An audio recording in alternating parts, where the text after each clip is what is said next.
முடிதல் வேண்டும், நல்லவை எண்ணம் வேண்டும், பின்னுய நெஞ்சம் வேண்டும், தெளிந்த நல்ல அறிவு வேண்டும் என்ற பாரதியாரின் வரிகளை முன்வைத்து 25-26 கல்வியாண்டினுடைய ஆண்டு விழாவிற்கு நம்முடைய அழைப்பை ஏற்று சிறப்பு விருந்தினராக வருகை புரிந்திருக்கும் பேரன்பிற்கும் பெரும் மதிப்பிற்கும் உரிய முனைவர் சுல்தான் அகமது இஸ்மாயில், இந்திய மண் உயிரியலாளர், சுற்றுச்சூழல் ஆர்வலர் மற்றும் மாநில திட்டக்குழு உறுப்பினர் அவர்களை மற்றும் மூத்த பேராசிரியர்களான பிரெஞ்சு துறை தலைவர் முனைவர் வரலட்சுமி ஆனந்தகுமார் அவர்களை, வேதியியல் துறை தலைவர் முனைவர் ஜெயந்தி அவர்களை, விளையாட்டுத்துறை தலைவர் முனைவர் உமா அவர்களை, கல்லூரியின் தேர்வு கட்டுப்பாட்டு அலுவலர் முனைவர் சாந்தி அவர்களை, இந்த வருடம் முழுவதும் பேரவை நிகழ்ச்சிகளை சிறப்பாக நடத்தி கொண்டிருக்கும்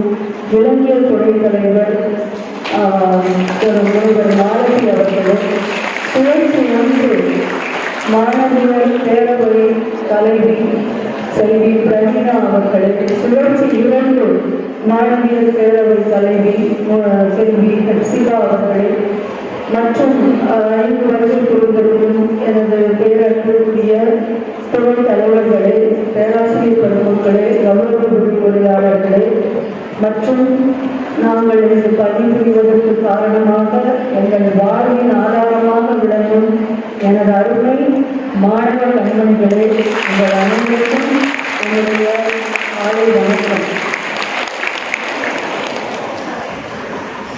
மாதத்துக்கு நான் பேசும்போது சொன்னாங்க, வந்திருக்கின்ற சிறப்பு விருந்தினர் என் துறை சார்ந்தவர் அப்படின்ட்டு. இந்த வருடம் முழுவதுமே அதில் யாராவது இந்த மாதிரி வெளியில நல்ல நல்ல மனிதரை கூட்டிட்டு உங்களுக்கு இடையில பேச வைக்கணும் அப்படின்னா நிறைய பேரை கூட்டிட்டு வந்திருக்கோம். அந்த வகையில் நான் சாரை பார்த்து இன்ஸ்பயர் ஆனது. அவருக்கு நிறைய மாலத்தினால கட்சாட் பண்ணி தான் சொல்லியிருக்கிறாங்க. நிறைய அவருக்கு அடையாளங்கள் இருக்குது. ஆனால் என்னை கவலையில ஒரு மிக சிறந்த அடையாளம் அப்படின்னு பார்த்தீங்கன்னா அவர் ஒரு மிக சிறந்த ஆசிரியர். அதுதான் எனக்கு மிகப்பெரிய அடையாளம்.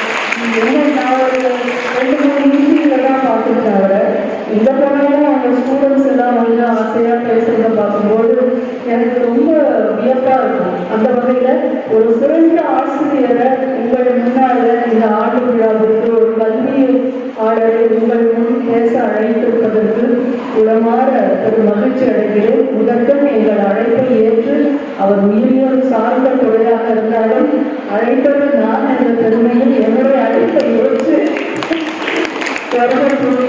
ராணுவ கல்லூரியின் ஆசிரியர் மற்றும் மாணவர்கள் சார்பாக என்னுடைய மனமார்ந்த நன்றியை முதற்கும் தெரிவித்துக் கொள்கிறேன்.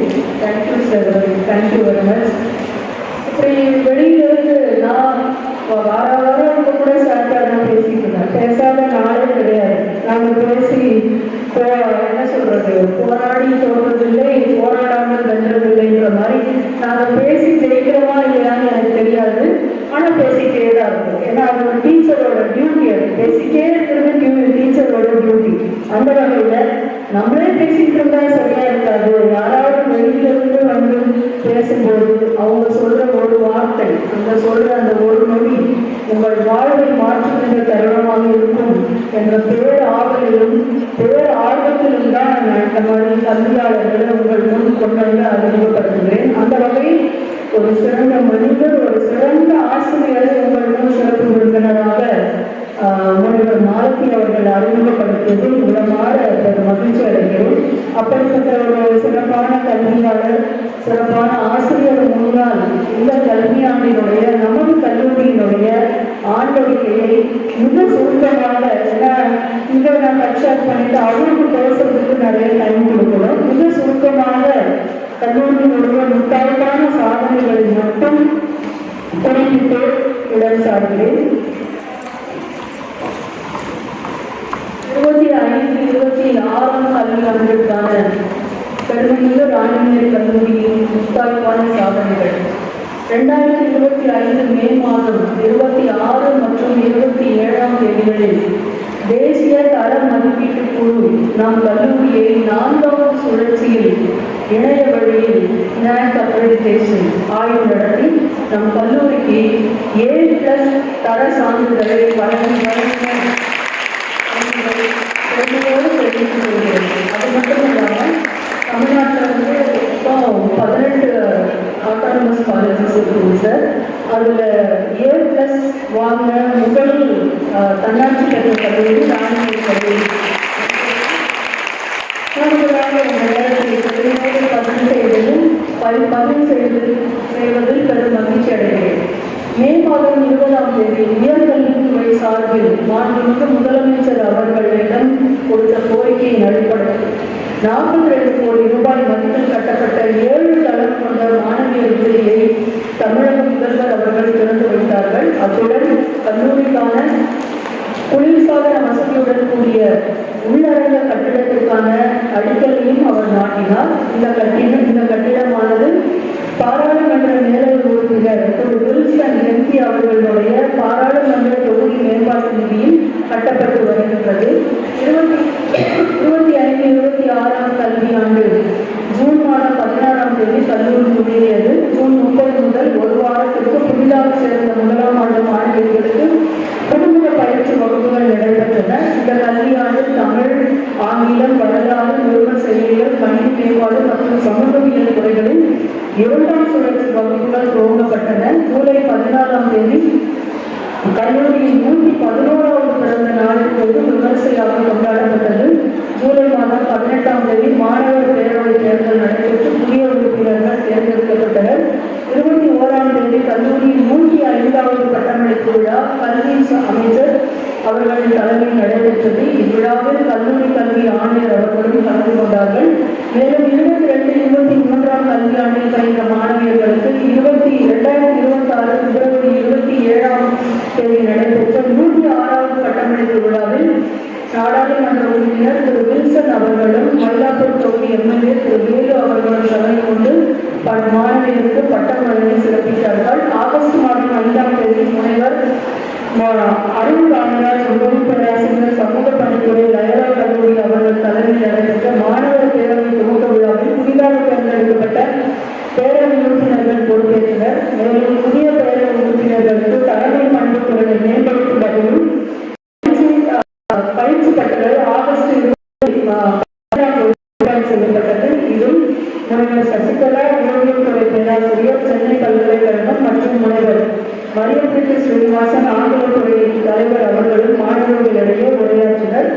2025 ஆகஸ்ட் 15ஆம் தேதி சுதந்திர தின விழா ஓய்வு பெறும் பேராசிரியர்களை சிறப்பு விருந்தினர்களால் கொண்டு முதல் சீரிய முறையில் நடைபெற்றது.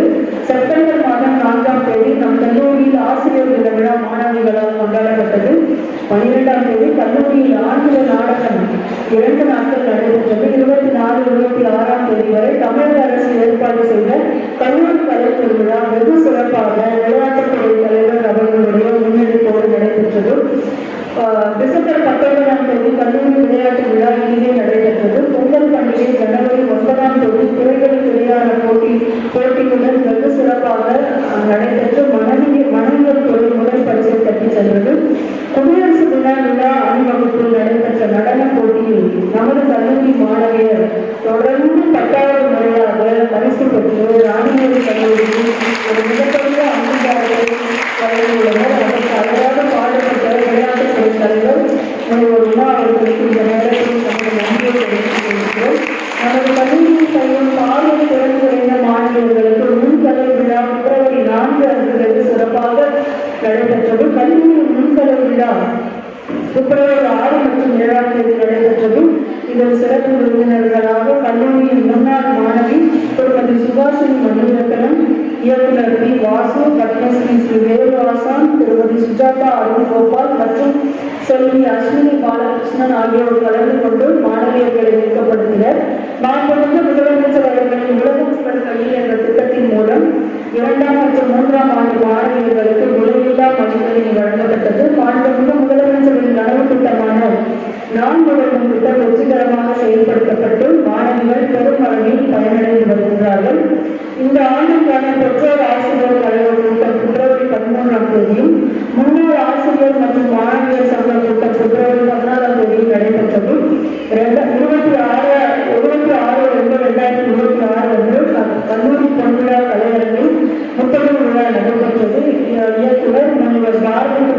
சதீஷ்குமார் அவர்கள் யாமறிந்த மொழிகளில் எனும் தலைப்பில் பெண் கல்வியின் அவசியத்தை கொடுத்தும் புத்தக வாசிப்பின் முக்கியத்துவத்தை கொடுத்தும் எடுத்துரைத்தார். ராணிபுரம் கல்லூரி இசைத்துறையில் கௌரவ விருந்தினராக பணிபுரியும் முனைவர் கற்பகம் அவர்கள் துறை இசையும் செவ்விசை என்ற தலைப்பில் தமிழிசை தொடர்ச்சியை இன்றைய கர்நாடக இசை என்பது குறித்தும் தமிழ் இலக்கியத்தில் உள்ள இசைக்குறிப்புகள் குறித்து பாடல்களை பாடி விளக்கினார்.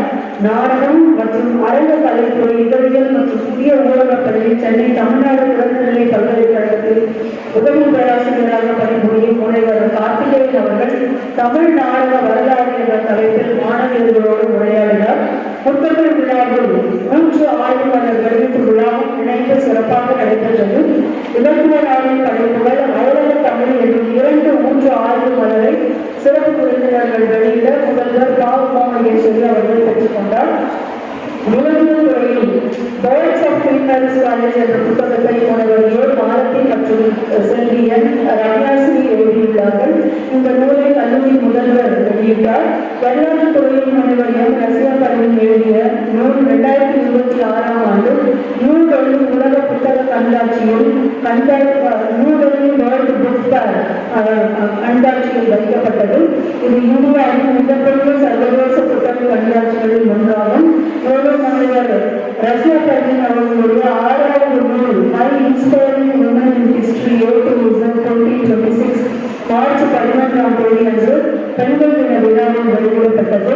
இந்த கல்வியாண்டில் 16 மாணவிகளும் 1 ஆசிரியரும் முனைவர் பட்டம் வாங்கியுள்ளார்கள். ஆசிரியர் தகுதி தேர்வில் 16 மாணவிகள் தேர்ச்சி அடைந்துள்ளார்கள். ஆசிரியர் தகுதி தேர்வில் 11 மாணவிகள் தேர்ச்சி பெற்றிருப்பது இது முதல் முறை என்பதை பெரும் மகிழ்ச்சியோடு இந்த நேரத்தில் பதிவிடுகிறேன். இரண்டாம் ஆண்டு மாணவி செல்வி விஸ்வா வெளியில் தமிழ் பெண்கள் நிகழ்வில் தமிழக அரசு திட்டத்தின் பயன்கள் என்று நடைபெற்ற பேச்சு போட்டியில் பங்கேற்று ரூபாய் 25,000 ரொக்க பரிசு வென்றுள்ளார். தொழிற்சலைகள் காமராஜர் திட்டத்தில் மொழிகளுக்கான வகுப்பறைகளுக்கான கட்டிடம் 6 வகுப்பறைகளுடன் கட்டி முடிக்கப்பட்டுள்ளது. இந்த கல்வியாண்டு நம் மாணவியர் சிறப்பாக விளையாட்டு துறையிலும் சாதித்துள்ளனர். சென்னை மாவட்ட சிஎம் சீஃப் மினிஸ்டர் டிராஃபியில் 3ஆம் இடமும், ஏஜம் சென்னை பல்கலைக்கழக வாலிபால் போட்டியில் 2ஆம் இடமும், all India inter collegiate volleyball போட்டியில் 1ஆம் இடமும் பெற்றுள்ளனர். ரோசி ஜூடோ போட்டியில் முதலமைச்சர் கோப்பையில் வெள்ளி பதக்கமும், மாநில முதலமைச்சர் கோப்பையில் வெண்கல பதக்கமும் ரூபாய் 50,000 கேஷ் பிரைஸும் பெற்றுள்ளனர். சூப்பர் டிராபி மாநில ஜூனியர் அண்ட் சீனியர் போட்டியில் தங்க பதக்கங்களை மாணவியர் பெற்றுள்ளனர். பணிவாய்ப்பு வழிகாட்டுதல் குழு கெரியர் கைடன்ஸ் மூலம் கிட்டத்தட்ட 800 மாணவிகளுக்கு IoT மற்றும் கோடிங் திட்டத்தை சாம்சங்கினுடைய CSR திட்டத்தின் மூலம் பணியாற்றி பயன்பெற்றுள்ளனர்.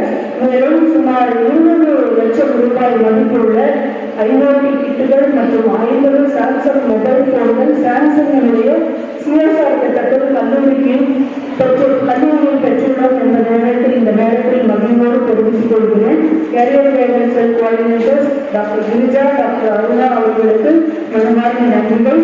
சென்னை பல்கலைக்கழகத்தின் சிறந்த NSS திட்ட கல்லூரியாக ராணியல் கல்லூரி தேர்ந்தெடுக்கப்பட்டுள்ளது என்பதை பெரும் மகிழ்ச்சியோடு தெரிவித்துக் கொள்கிறேன். அதற்கு அழகாக பாடுபட்ட NSS திட்ட அலுவலர்கள் முனைவர் ஈஸ்வரி ரமேஷ், முனைவர் விஜயகுமாரி, முனைவர் பானு, முனைவர் அருணா மகேஸ்வரி, முனைவர் மோகனகுமாரி அவர்களுக்கு இந்த நேரத்தில் நன்றியை தெரிவித்துக் கொள்கிறேன். இதில் முனைவர் ஈஸ்வரி ரமேஷ் அவர்கள் NSS நாட்டு நலக்கழக பணி திட்டத்தில் சிறந்த அலுவலராக தேர்ந்தெடுக்கப்பட்டு சென்னை பல்கலைக்கழகத்தில் கடந்த 20ஆம் தேதி விருது பெற்றுள்ளார். முனைவர் ஹரிணி ஆனந்தன் அவர்கள் ஆசிரியர் செம்மன் விருது, தமிழ் துறையை சார்ந்த முனைவர் ஹரிணி ஆனந்தன், முனைவர் கமலமுருகன் அவர்கள் பாரதி நட்சத்திர நாவலர் விருது, தொல்காப்பிய சுடர் விருது, சாதனை ஆசிரியர் விருது, தமிழ்குரல் விருது உள்ளிட்ட 16 விருதுகளை பெற்றுள்ளனர் என்பதை குறிப்பிடத்தக்கது.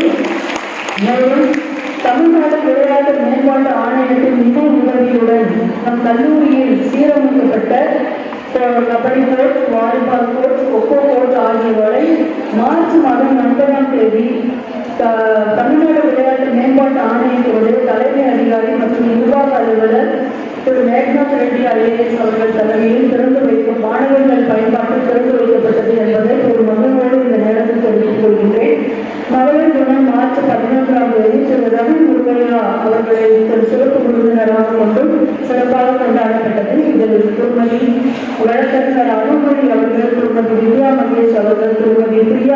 அவர்கள், திருமதி மாலா மணியன் அவர்கள், திருமதி தேவி நெஞ்சியார் அவர்கள் அனைவருக்கும் பெரும் விருது வழங்கப்பட்டது. இவர்களில் 3 பேர் கல்லூரியின் முன்னாள் மாணவியர் என்பதும் குறிப்பிடத்தக்கது.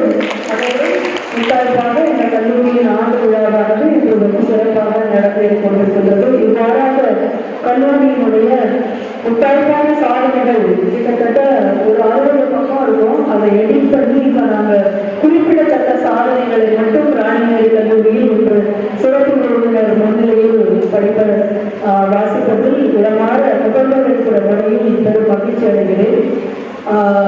மற்றபடி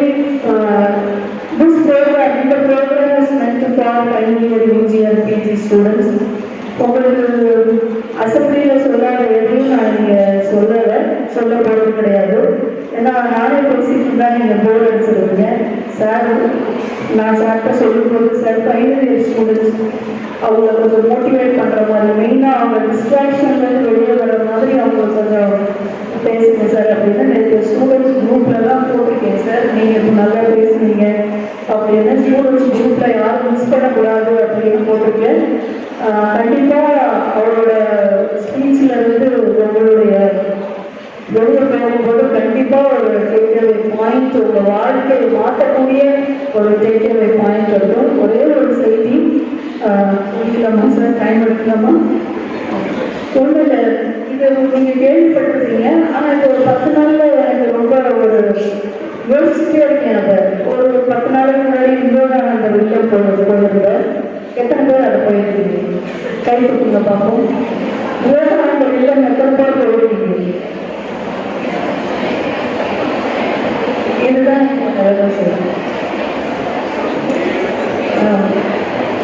அப்போ சரி பரவாயில்ல, வாய்ப்பு கிடைச்சா கண்டிப்பா போய் பாருங்க, கண்டிப்பா போய் பாருங்க. எப்பயாவது மனசு ரொம்ப அமைதியா இல்லைன்னா குட்டிக்கான பாரதியார் வாழ்க்கை ஊர் இருக்கு, அங்க போங்க. அதை சொன்னா புரியாது, அனுபவிச்சாதான் தெரியும். அப்ப சேர்ந்து என்னோட நான் பேசலாமா? என் கூட ஒருத்தர் வந்தாரு. அப்போ ஒரே ஒரு செய்தி தான் அது எனக்குள்ள மிகப்பெரிய தாக்கத்தை ஏற்படுத்துச்சு. விவேகானந்தர் வந்தபடி அவரை பற்றி நிறைய படிச்சுருப்பீங்க, கேள்விப்பட்டிருப்பீங்க. அவர் அப்படி இந்தியாவில்தான் சுற்றி வராரு. கடைசியாக ஒரு நாள் கன்னியாகுமரிக்கு போறாரு. போயிட்டு அந்த கடற்கரையில நின்று பார்த்துட்டு இருக்கிறாரு. பார்த்துட்டு இருக்கும்போது அந்த கடல் நடுவில் ஒரு பாறை இருக்கு, ஒரு சின்ன மொட்டை பாறை ஒன்று. அந்த பாறையே பார்த்துட்டு இருக்காரு. அதுல போய் மெடிடேஷன் பண்ணணும் அப்படின்னு பார்த்துட்டு யோசிச்சுட்டு இருக்கிறாரு. அங்க அது கொஞ்சம் தூரம், கடற்கரைக்கும் அந்த பாறைக்கும் இடையில தூரம், கொஞ்சம் தூரம். அப்போ படகோட்டிகிட்ட கேட்கிறாரு, ஐயா என்ன அந்த பாறையில கொஞ்சம் விட்டுடுவீங்களா அப்படின்னு கேட்கிறாரு. அப்போ அவர் அந்த காலத்துல காலனா கேட்கிறாரு. ஆனா நம்ம ஆளுக்கிட்ட, நம்ம ஆளுனா யாரு?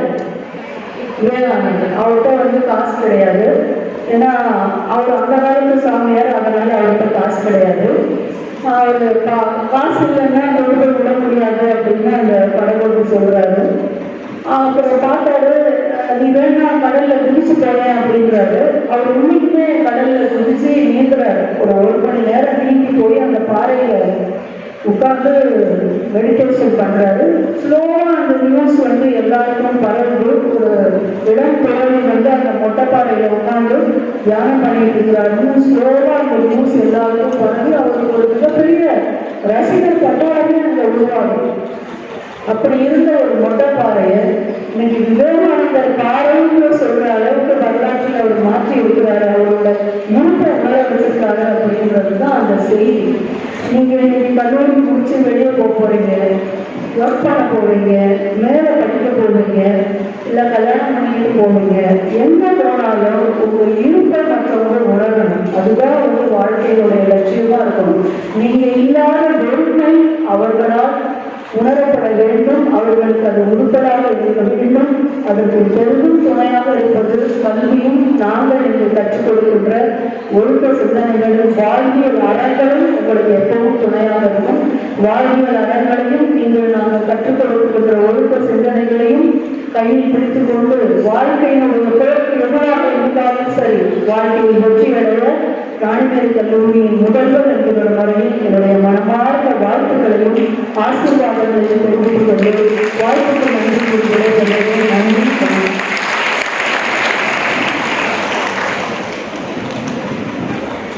தலைமையுரை மற்றும் மாண்டலிகை வாசிக்க நம் கல்லூரி முதல்வர் அம்மா அவர்களுக்கு மனமார்ந்த